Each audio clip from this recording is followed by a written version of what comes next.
Controls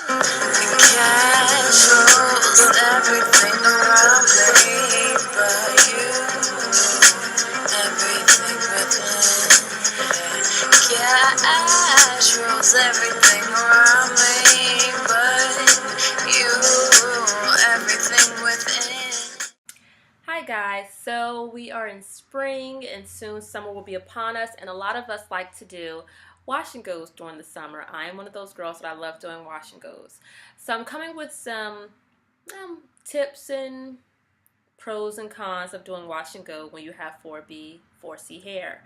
I do have 4A, 4B, and 4C hair, but something that I've learned over the years of being natural is that I kind of have to cater my whole hairstyle to my 4B and 4C hair.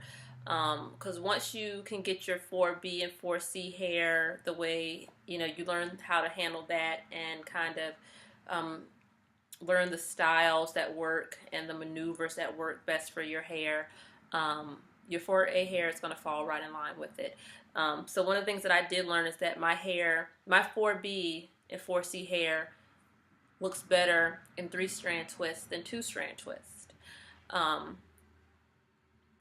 With 2-strand twist, the top of my hair would look nice, but there just wasn't enough definition in the bottom part of my hair to last. And that is to say, when I took it out, everything looked okay, but by the end of the day, my 4B hair was already starting to slowly revert or shrink too quickly.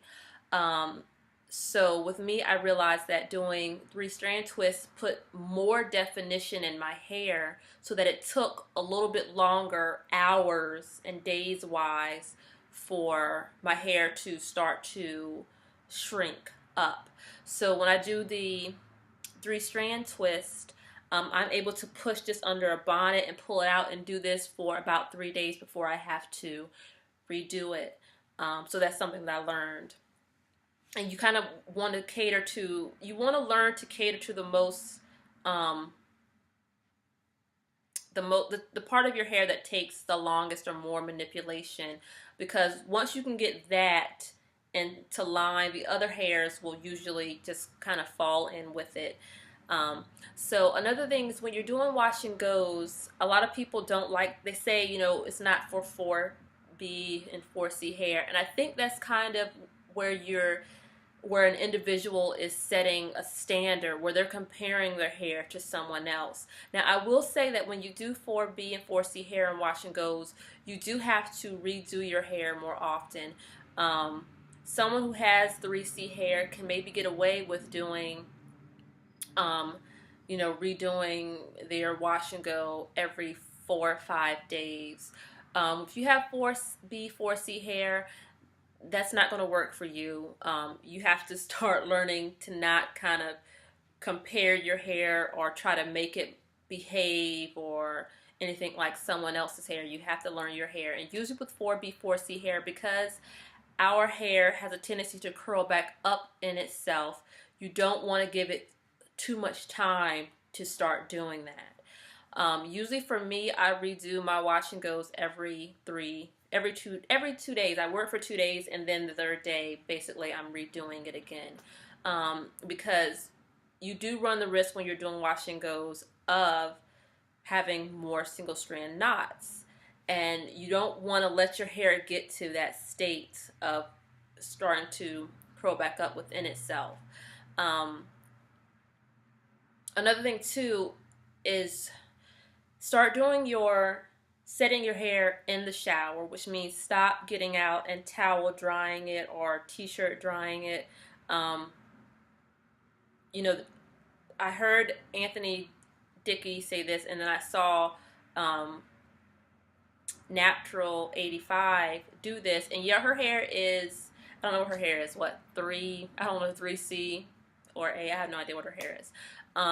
So it does set, of course, different, but I tried it and it does work even for my 4B, 4C hair. Setting your hair in the shower is the best technique because your hair is going to be its curliest. Your curl definition is going to be at its best when you're in the shower, when your hair is soaking wet. So that's kind of where you want to set it. So what I do is I get in the shower, I separate my hair into two sections. But what I do first is I go ahead and wet it and all that stuff. And then I sop my hair full of Tresemme. And I use Tresemme because it's cheap. And I want to be able to really, really use it without feeling like, oh my gosh, I'm just squeezing all this money in my hand. And, you don't feel as bad when it's cheap conditioner.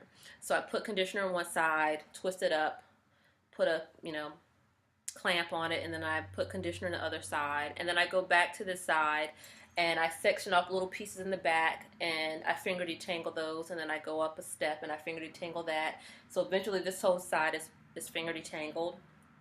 And then sometimes what I do is I push the back away and just clamp it, and that's kind of because I don't want it to get with this side as I'm finger detangling it.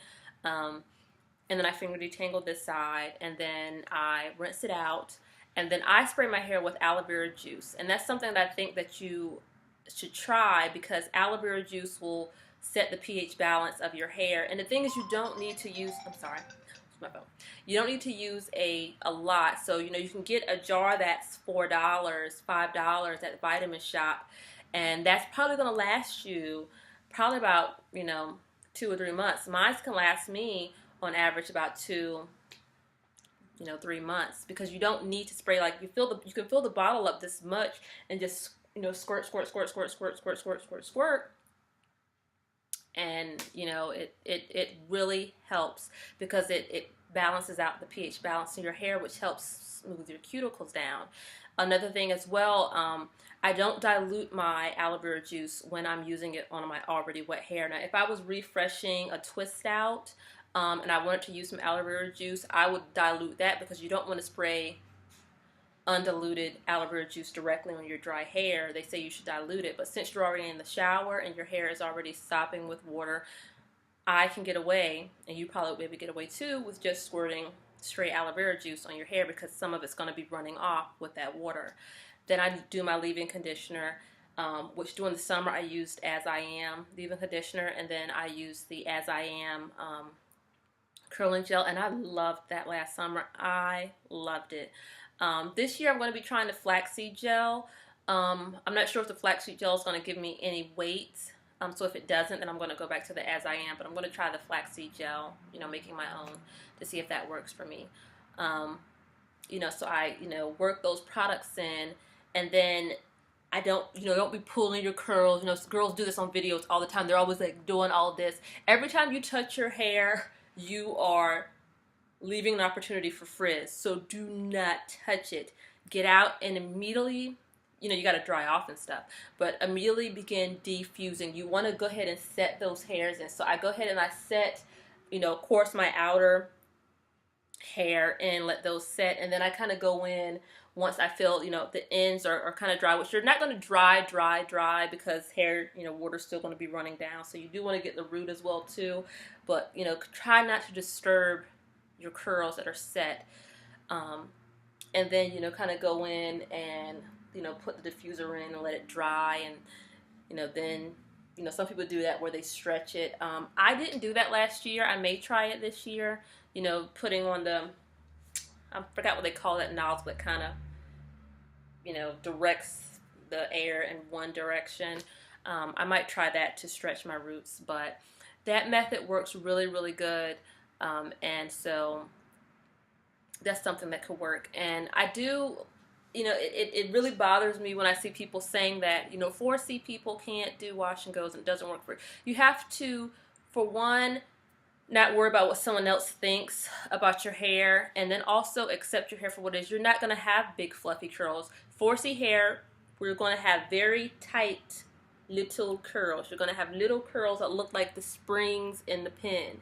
But those are your curls. That's just the way it is. Accept those curls, work with those curls, and don't let your hair go so many days that it will start to go back, curl back up within itself, because that's something that you do risk with our 4C hair, because it curls all around and, starts to curl back upward into itself. So that's something that you kind of don't want to give your hair a lot of time to do. That's why I redo mine every 2 days.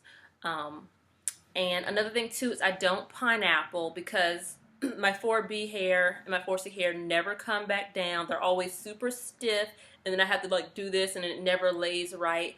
For me, I rub it down like this, and then I put a bonnet on, and then I push it up.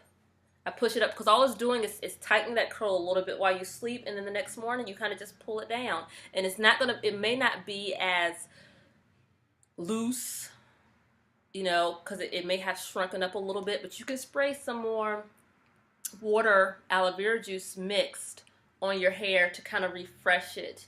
And, you know, then just, you know, pull it back up, out, fluff it like that. You do, when you're doing wash and goes, your hair gets more nourishment because you're washing it more, it's getting more water. You know, you're reapplying your leave-in more often. So it does, I do feel that it really benefits my hair. When I go and I do this for 2 weeks at a time, my hair feels so moisturized. And the more you do it, the softer your hair feels, because your hair is just really getting more moisture than it's probably been getting all winter, because during the winter, you know, you're doing those protective styles, or, you know, you're doing twist outs that, you know, you may be going 9-10 days in between washes. So when you're doing wash and goes, your hair is getting more moisture. And love, you are manipulating it a little bit more, but because you're in a shower, it's not like kind of that dry manipulation. So that's just some things to consider for wash and goes for 4B, 4C hair. It is possible, but just be proud of your hair and rock it. I think wash and goes look good on everyone. I love everyone that I see with a wash and go. I just, because that's the natural state of our hair. That's your hair. That's just the natural state of your hair. And I just love it. I encourage anyone to do it. Don't think because you have 4C hair that you can't rock a wash and go. You can, just don't get fixated on, oh, well, my curls aren't big and my curls are so tiny, you can't really see them unless you get up on, you know, unless you get up on my hair. Rock it. You know, it can still look good. It's still doable. So I hope everyone enjoys their summer. Of course, I'll be back making more videos. But yeah, rock your hair, love your hair, be proud of your hair. And one thing is just hair, you know. You know, my hair gets on my nerves sometimes. I'm always cutting on it, and I so want, like, sometimes I do want to BC again, but I like the fact that I can wear ponytails sometimes, because I do like being able to wear a ponytail sometimes. I like having like all my hair slicked back and having that cute little, I call it my little bunny poof right there. I love the little bunny tail. But yeah. So if you have any other tips or pros or cons that you can think of, put it in the comments. Of course, we all read them. Any tips that make your wash and goes work, or any issues that you may have with wash and goes. I think it's always informative to tell someone, you know, things that work for you and things that don't work for you, because they may realize, oh, maybe that's not working for me because this, you know, she said this, and maybe that is, I never thought of it that way. Maybe I can tweak this or something like that. So you guys have a good day, and thank you for watching.